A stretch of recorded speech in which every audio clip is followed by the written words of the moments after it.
You're now tuned in to By the Dipshits exclusive content. This is part 3 of a 3-part interview with O.D.B last manager Jarred Weisfeld. Before we jump into the interview, By the Dipshits want to give a special thanks to our sponsors. What is Galaxy Wells? Galaxy is a metaphor which represents infinite space. Their goal is to dominate the infinite space in the digital publishing universe. Wells are the major corporation that possess endless amounts of content. What do? They turn content into currency in the digital space, the home of the NFTs. You want to keep your ownership and intellectual property? Then stop what you're doing and go to galaxywells.com.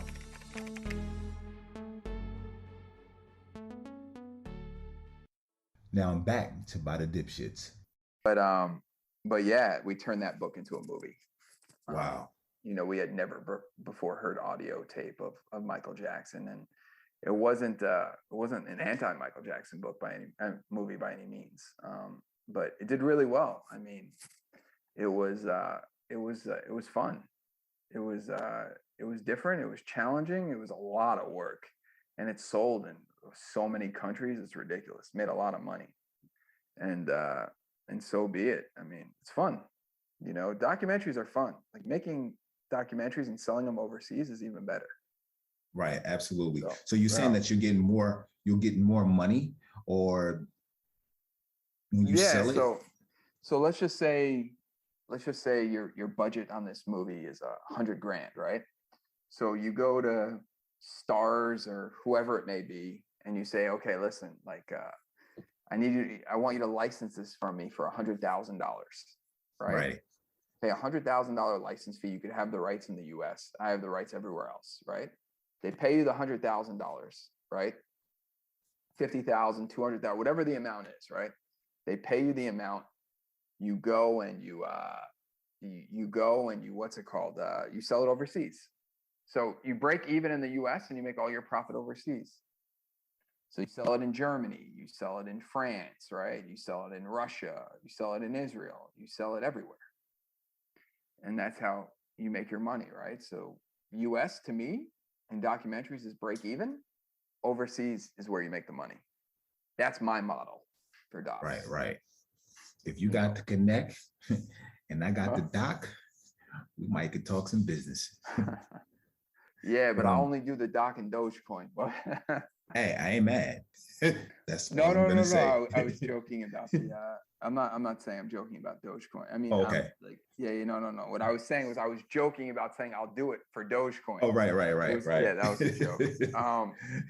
But no, I mean documentaries are a fun world. TV is a fun world, right? Like movies, I don't have the patience for that. Like being on a movie set all day, don't have the patience for that. That is just way too. I did it. A lot with my nephew, managing my nephew career in the past, man. So totally long hours for sure. I love it, especially craft services. Craft services. That's right. Yeah, I have like a couple more questions for you. Sure. Before we take it down, right? Today you are CEO of Objective Entertainment. Mm-hmm. What is your Objective Entertainment? Like, what is Objective Entertainment? So Objective did a bunch of those movies that we were discussing, right? Okay. And it does literary agenting work, right? So we've put out books by we were the agent of record for like West by West by Jerry West, Allen Iverson's book that he's writing. Who else that you would Kareem Abdul-Jabbar's children's books, Cal Ripken Jr.'s children's books, Rod Blagojevich, the former governor of Chicago, Jeff Nichols' book Trainwreck. What else is there? I mean, there's like over 100 books that we've done and sold. So football players, basketball players, Ian Halpern, bunch of his books, bunch of political figures books, all that kind of stuff. So It's fun, right? So the best part about that is, right, like when you do some of these books, you don't actually have to manage the talent, right? So I'm out of the management game. Right.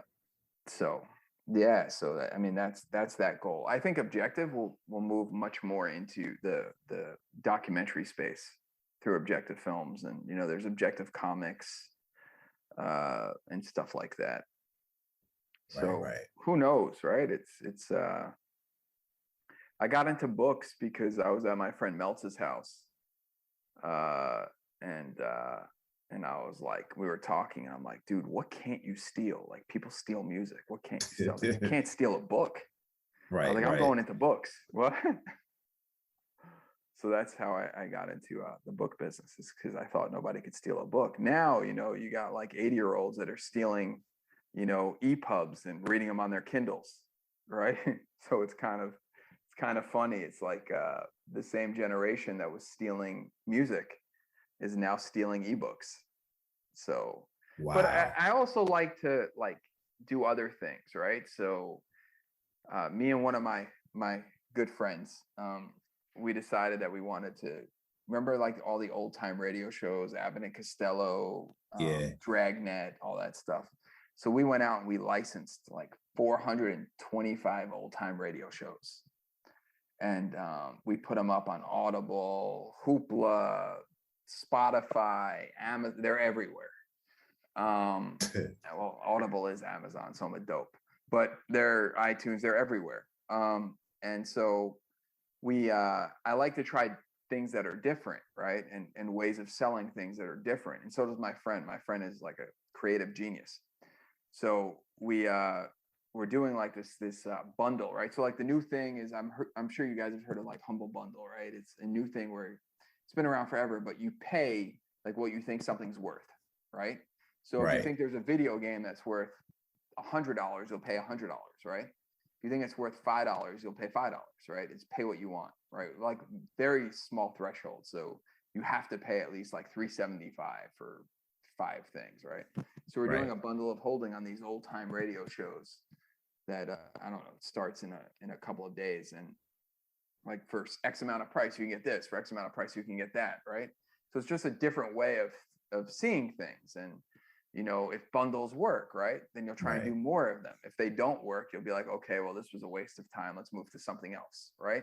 But it's a new form of the way people purchase things, which is kind of interesting, and it's a different model, right? So I like trying things and experimenting with things. If they work, great, and if they don't, no harm, no foul, right? So what's the difference? So yeah, so that's something I did that was fun, is we licensed a whole bunch of old time radio shows, me and my friend, and so we'll see how it goes. That's pretty dope. Stuff like that. I mean, the money is in residuals, right? So if you could have something that just perpetually gives you money, right, like an annuity, right? I mean, perpetuity, man. That if it's forever, it's a beautiful thing. Yeah, it's like when somebody's always saying like, oh, like licenses, right? Somebody will be like, I got a license on something. I go, that's worthless. I said, what do you mean? I go, if I want to buy your company, what am I buying? They go, what are you talking about? Like, I'm buying a license that ends in 5 years, 10 years, 15 years, right? It ends. I want something that's forever. Right? Like if it's not forever, then, or at least like every 5 years, right? You have the option to renew, right? So if the license expires in 5 years, you just keep renewing it, right? Because in that essence, right, it's still life of copyright. So you just keep renewing and renewing and renewing.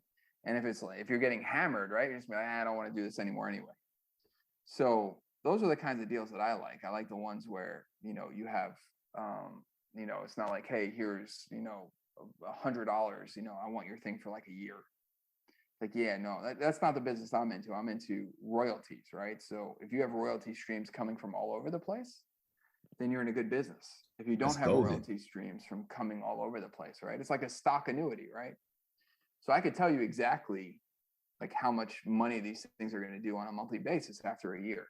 And then I know whether or not I want to ramp up, or I know maybe, I don't want to do anymore. Maybe I'm happy making this royalty every month. So it's just stuff like that is the stuff I like to do, right? I look at businesses as though they're annuities. Right. It's kind of, You know, it's like in the music world, right? Albums are worth X amount of dollars, right? So every time, so let's just say, you know, I think Bob Marley sells like 500,000 records a year or some crazy number. So that family That's knows like nuts. every year they're going to get $1 million, right? So they're going to have that $1 million coming in every year. So that's the way I look at the stuff. And so that's why I did the old time radio shows, was